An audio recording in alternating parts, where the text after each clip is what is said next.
अस्सलामुअलैकुम।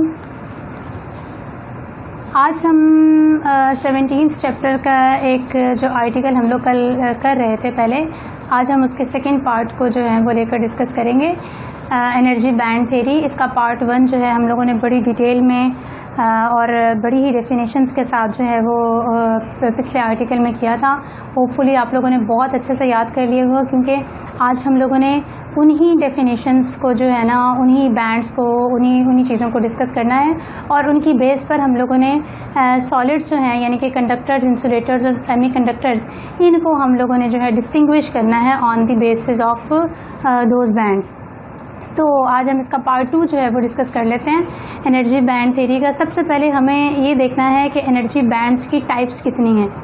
तो energy bands की वैसे ढेर सारी टाइप्स हैं, यानी कि जब सारे एटम्स मिलते हैं तो सबका पहला ऑर्बिट ओवरलैप करेगा तो पहले ऑर्बिट का बैंड बनेगा। जब सब के सेकंड ऑर्बिट्स ओवरलैप करेंगे तो सेकंड ऑर्बिट्स का बैंड बनेगा। जब तीसरे ऑर्बिट्स ओवरलैप करेंगे तो तीसरे ऑर्बिट्स का जो है वो बैंड बनेगा। ठीक है, लेकिन होता यह है कि कंडक्शन जब आपने करवानी है, जब हम लोगों ने इलेक्ट्रॉन को फ्री करवाना है, तो न्यूक्लियस के जो करीब 3 जो भी ऑर्बिट्स हैं वहाँ से किसी भी इलेक्ट्रॉन को निकालना बहुत मुश्किल है। तो इसीलिए वैलेंस बैंड से जो या वैलेंस शेल से जो नीचे वाले जो ऑर्बिट्स हैं वो कंडक्शन में पार्ट प्ले नहीं करते। ठीक है, ये एक बड़ा इम्पॉर्टेंट सा क्वेश्चन, शॉर्ट क्वेश्चन भी आ सकता है कि बताइए जो शुरू के जो ऑर्बिट्स हैं या जो वो ऑर्बिट्स जो न्यूक्लियस के करीब 3 हैं वो क्यों कंडक्शन में पार्ट प्ले नहीं करते। ठीक है, तो इसका बुक में आंसर भी है, मैंने भी बता दिया आपको, आप इसको मज़ीद सर्च आउट कर सकते हैं। तो हम चलते हैं टाइप्स ऑफ एनर्जी बैंड पर। तो सबसे पहले we will discuss what is meant by conduction band. Conduction band क्या होता है?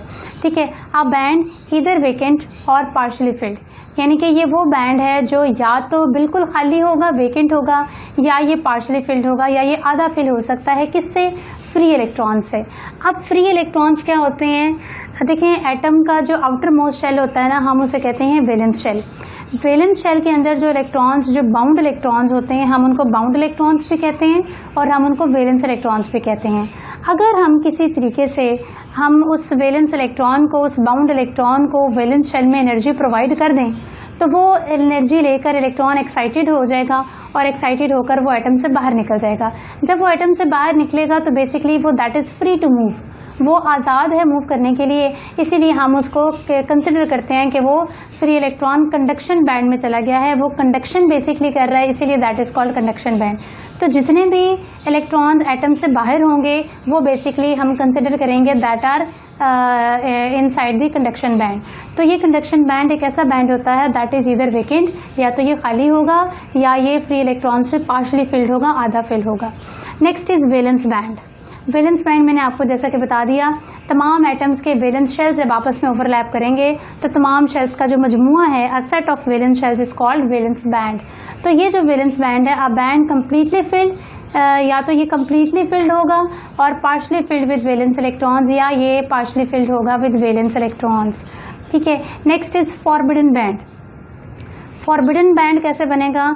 तमाम एटम्स के जो फॉरबिडन शेल्स हैं वो जब आपस में ओवरलैप करते हैं तो हमारे पास क्या बनता है? बेसिकली फॉरबिडन बैंड बनता है। अब फॉरबिडन बैंड जो है वो पहले और दूसरे ऑर्बिट के दरमियान में भी होगा, दूसरे और तीसरे ऑर्बिट में के भी दरमियान में होगा। हमने यहाँ कौन सा फॉरबिडन बैंड लेना है? हमने यहाँ वो वाला फॉरबिडन बैंड लेना है जो वैलेंस शेल और कंडक्शन बैंड के दरमियान में फॉरबिडन शेल्स के ओवरलैपिंग से आएगा। तो फॉरबिडन बैंड एक ऐसा बैंड होता है which separates conduction banned from valence band. ये एक ऐसा बैंड होता है जो कंडक्शन बैंड को वैलेंस बैंड से सेपरेट करता है, उससे जुदा करता है, उससे उसको अलग करता है। Now we have to discuss, या हमें ये बताना है कि कंडक्टर्स, इंसुलेटर्स और सेमी कंडक्टर्स किस तरह से डिफरेंट हैं on the basis of energy band theory. हमने साथ में एनर्जी बैंड का सहारा लेकर, उस थ्योरी का सहारा लेकर डायग्राम से वाज़े करना है कि ये क्यों कंडक्टर्स हैं, कुछ सॉलिड्स क्यों इंसुलेटर्स हैं और कुछ सॉलिड्स क्यों सेमी कंडक्टर्स हैं। तो firstly we will discuss conductors. Conductors जो हैं वो क्या होते हैं on the basis of energy band theory. Paper में अगर एक क्वेश्चन आ जाए कि classify the types of conductors on the या classify the types of solids on the basis of energy band theory, तो आप ये नहीं लिख सकते कि कंडक्टर्स, इंसुलेटर्स और सेमी कंडक्टर्स होते हैं और ये कंडक्टर्स कंडक्ट करते हैं, इंसुलेटर्स नहीं करते, और सेमी कंडक्टर्स पुअर कंडक्टर्स होते हैं, आपको मार्क्स नहीं मिलेंगे। आपने इन तीनों को डिस्टिंग्विश करना है on the basis of energy band theory. ठीक है, तो सबसे पहले हम क्या करते हैं, एक डायग्राम बनाते हैं। इस डायग्राम में आप गौर से देखें, ये नीचे वाला जो बैंड है VB stands for valence band और CB stands for conduction band. ये जो दो एरोज हैं ये बता रहे हैं कि कंडक्शन बैंड और वैलेंस बैंड के दरमियान में कोई जगह नहीं है, दीज आर ओवरलैपिंग, ये ओवरलैप कर रहे हैं। अगर आप गौर से देखें तो वैलेंस और कंडक्शन बैंड के दरमियान में कोई एनर्जी गैप नहीं है, कोई फॉरबिडन बैंड नहीं है।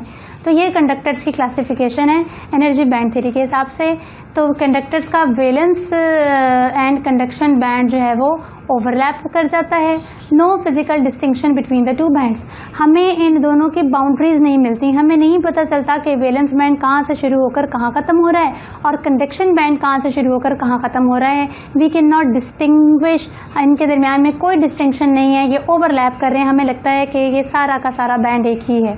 ठीक है, and no energy forbidden energy gap, और इसमें कोई भी फॉरबिडन एनर्जी का गैप नहीं होता। ये है जी एनर्जी बैंड थ्योरी की बिना पर कंडक्टर्स की definition. Now we will come towards insulators.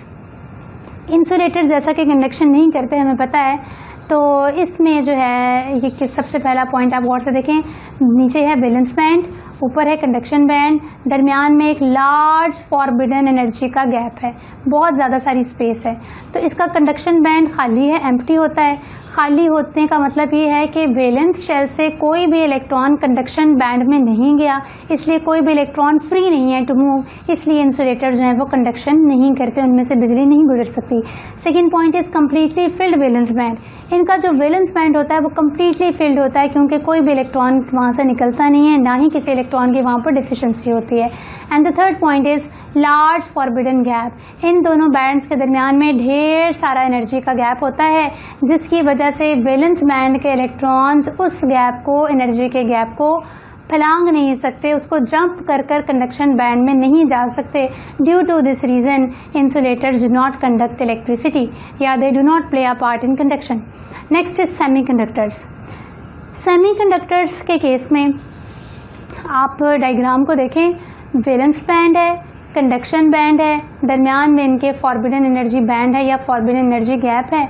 अगर आप इस डायग्राम को और इस इंसुलेटर्स की एनर्जी बैंड थ्योरी के डायग्राम को गौर से देखें तो इन सेमीकंडक्टर्स का फॉरबिडन एनर्जी का गैप इंसुलेटर्स के फॉरबिडन एनर्जी के गैप से कम है। इसके कम होने का मतलब ये है कि वैलेंस बैंड में से कुछ इलेक्ट्रॉन्स कंडक्शन बैंड में जा सकते हैं जिनके पास एनर्जी है इस गैप को ओवरकम करने की। इसीलिए सेमीकंडक्टर्स का जो कंडक्शन बैंड होता है दैट इज पार्शली फिल्ड, वो पार्शली फिल्ड होता है, आधा फिल होता है। इसी तरह से वैलेंस बैंड से जब कुछ इलेक्ट्रॉन्स कंडक्शन बैंड में चले जाएंगे तो इसका वैलेंस बैंड भी आधा रह जाता है विद इलेक्ट्रॉन्स, इसीलिए इसका जो वैलेंस बैंड है that is also partially field. And the number third point is कि इसका जो फॉरबिडन एनर्जी का जो गैप होता है दैट इज़ वेरी नैरो, बहुत थोड़ा एनर्जी का गैप होता है। ढेर सारे इलेक्ट्रॉन्स जो हैं वैलेंस बैंड में एनर्जी इतनी पाते हैं कि वो इस गैप को ओवरकम कर जाते हैं और ये जो सेमीकंडक्टर्स हैं ये कंडक्शन में पार्ट प्ले कर लेते हैं। Now the most important part of the lecture, ये जो सेमीकंडक्टर्स होते हैं ये क्यों कभी कभी कंडक्शन करते हैं और कभी कभी कंडक्शन नहीं करते। ठीक है, तो ये आपने बहुत अच्छे से इसको समझ लेना है। एट 0 केल्विन, 0 केल्विन टेम्परेचर पर सेमीकंडक्टर्स होते हैं वो इंसुलेटर्स की तरह बिहेव करते हैं। ठीक है, 0 केल्विन पर होता क्या है, 0 केल्विन के टेम्परेचर पर सेमीकंडक्टर्स के अंदर होते हैं कोवेलेंट बॉन्ड्स, वो ब्रेक नहीं होते, वो टूटते नहीं हैं। तो सेमीकंडक्टर्स के अंदर कोई भी इलेक्ट्रॉन फ्री नहीं होता, उनका कंडक्शन बैंड जो है वो बिल्कुल खाली होता है। इसीलिए 0 केल्विन पर सेमीकंडक्टर जो हैं बिल्कुल ऐसे ही होते हैं जैसा कि insulators. But at room temperature, यानी कि आप 0 केल्विन से टेम्परेचर बढ़ाते चले जाएं, टेम्परेचर के बढ़ाने से क्या होगा, टेम्परेचर के बढ़ाने से सेमीकंडक्टर्स के अंदर कोवेलेंट बॉन्ड्स जो होते हैं वो टूटना शुरू हो जाते हैं। जब कोवेलेंट बॉन्ड्स टूटते हैं तो एक कोवेलेंट बॉन्ड के टूटने से एक इलेक्ट्रॉन है और एक होल का जो पेयर है वो जनरेट हो जाता है। ठीक है, उस इलेक्ट्रॉन और होल के जनरेट होने की वजह से वो इलेक्ट्रॉन होल पेयर फ्री होता है to move in the whole solid. वो जो हैं वो चार्ज कैरियर्स के तौर पर काम करते हैं, इसीलिए at room temperature semiconductors are partially conductors. ये इनमें कंडक्शन थोड़ी बहुत स्टार्ट हो जाती है because they have some free electrons and they have some holes. इसको हम लोग सेमीकंडक्टर जो है वो क्या होते हैं, इनको इंशाल्लाह नेक्स्ट आर्टिकल में बहुत डिटेल से और बहुत अच्छे से डिस्कस करेंगे। Hopefully you understand the article. अगर फिर भी आपको कोई प्रॉब्लम हो, कोई मसला हो, तो आप जो है वो कमेंट कर सकते हैं, आप पूछ सकते हैं। You are all allowed at any time. इंशाल्लाह फिर हाजिर होंगी एक नए लेक्चर के साथ।